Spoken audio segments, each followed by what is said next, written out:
parole est à présent, s'il vous plaît, la parole est à Monsieur Éric Ciotti, président du groupe UDR.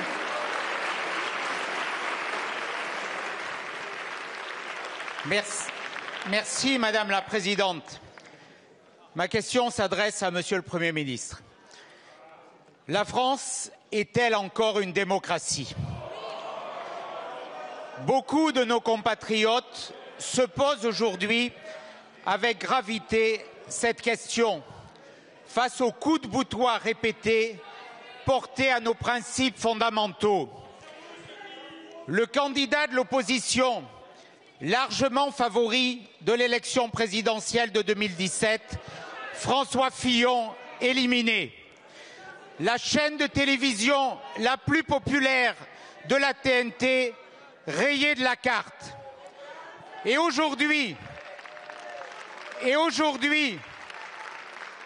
la candidate donnée gagnant par tous les sondages pour l'élection présidentielle de 2027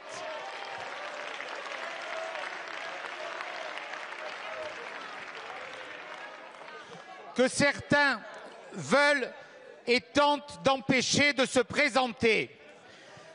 Je veux aujourd'hui dire tout mon soutien à Marine Le Pen dans ces conditions. Ce qui se passe est d'une gravité extrême. Alors que le pouvoir exécutif n'exécute plus rien, alors que le pouvoir législatif ne légifère sur rien, nous observons la prise de pouvoir de l'autorité judiciaire. Le gouvernement des juges s'installe contre le peuple souverain. D'éminents juristes, pourtant opposés à Marine Le Pen, ont fait entendre leur inquiétude. L'exécution provisoire installe une peine de mort politique.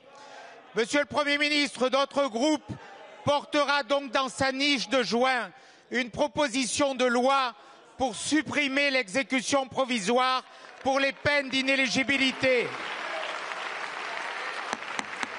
Nous voulons savoir aujourd'hui quel sort Monsieur le député, vous avez expiré votre temps. Merci beaucoup. La parole est à Monsieur le Premier ministre.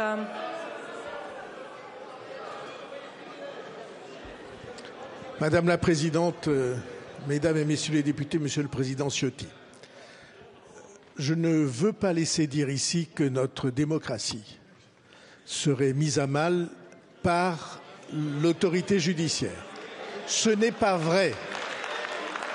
Et je veux, Monsieur le Président Ciotti, après m'être exprimé beaucoup et souvent sur le sujet que vous avez vous-même évoqué depuis longtemps et à chaque occasion, je veux simplement dire que la répartition des rôles que vous avez vous-même rappelé dans votre question entre les différentes autorités de la République, législative, exécutive, judiciaire, autorité judiciaire, cette répartition des rôles est claire. La loi à partir de laquelle les juges ont pris leur décision a été votée par le Parlement de la République. Je pense qu'il y a des questions à se poser, je l'ai fait moi-même. Mais dès cet instant, dès que nous prenons acte de cette répartition des rôles qui font l'équilibre d'une démocratie et de la République, alors la démarche est très simple.